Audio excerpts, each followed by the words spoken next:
We are reading The Hardy Boys, The Tower of Treasure by Franklin W. Dixon. We'd sure be smashed to bits before we ever got to the bottom. Then he smiled. "Watch your step, Frank, or Dad's papers won't get delivered." Frank reached into his jacket pocket to be sure Sutherland put it. Large papers, which he was to deliver for Mr. Hardy, were still there, relieved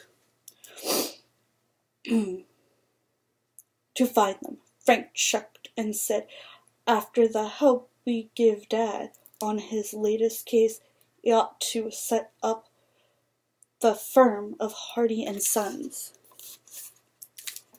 "Okay, why not?" Joe replied, with a bored grin. "Isn't he one of the most famous private detectives in the country? And aren't we bright too?" Then become serious, he added. "I wish we could solve a mystery on our own, though." Frank and Joe's stunts at Bay Point High were coming business with pleasure this Saturday morning by doing the errand for their father, even though one boy was dark and the other fair. There was a marked resemblance between the two brothers.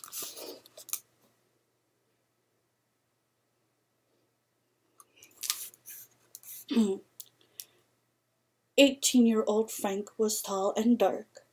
Joe, a year younger, was blonde with blue eyes.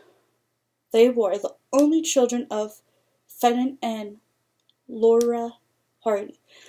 The family lived in Bay Point, a small but thriving city of 50,000 inhabitants, located on Baymart Bay, 3 miles inland from the Atlantic Ocean.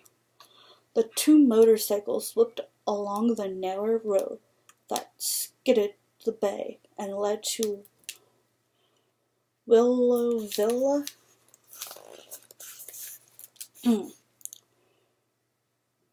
The brothers, Destination.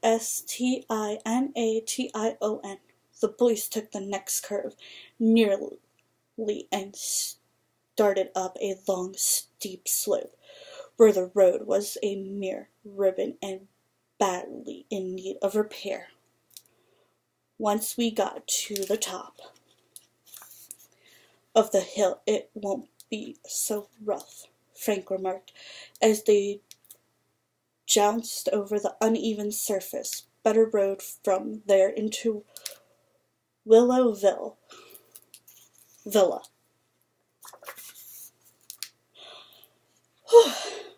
Just then, above the sharp putt-putt of their own motors, the two boys heard the roar of a car approaching from their rear at great speed.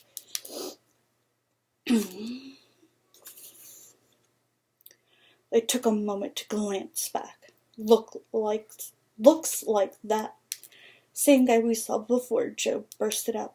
"Good night." At once the Hardy boys stopped and pulled as close to the edge as they dared. Whew.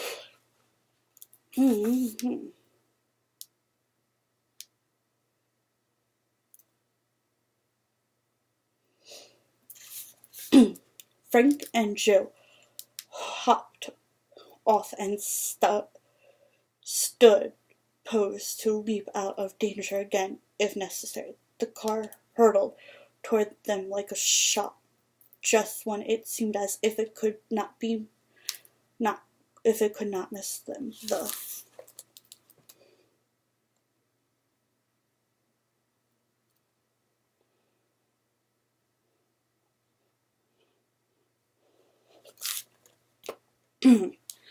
So, what are the two Hardy boys' names? Do you remember? Is it A, Joe and Frank, B,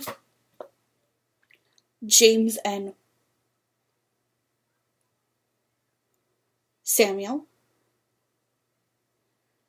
Is it A, B, C? Is it Dixon and Pixie? Let me know in the comments below if you remember the Hardy Boys' names.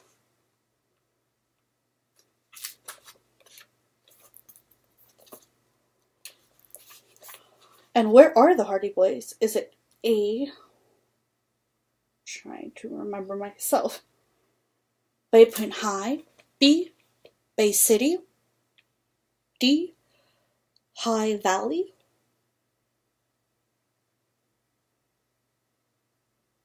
Let me know in the comments below if you remember where they are.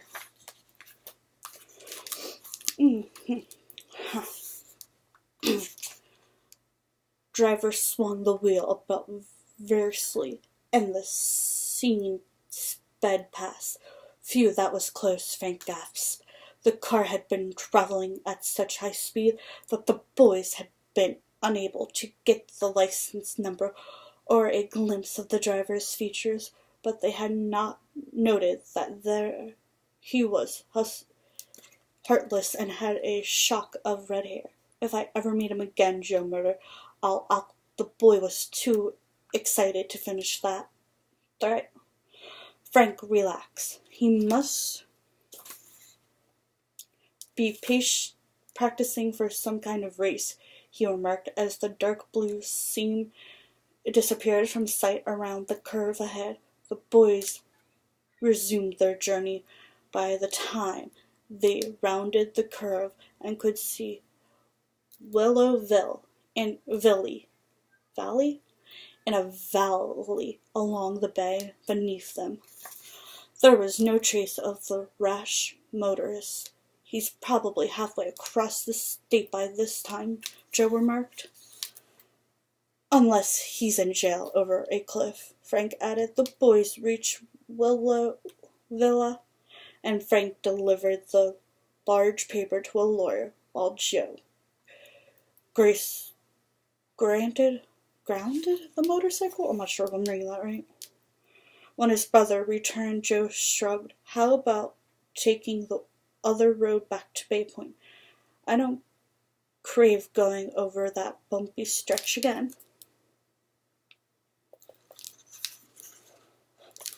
We will pick it up on page 6 tomorrow.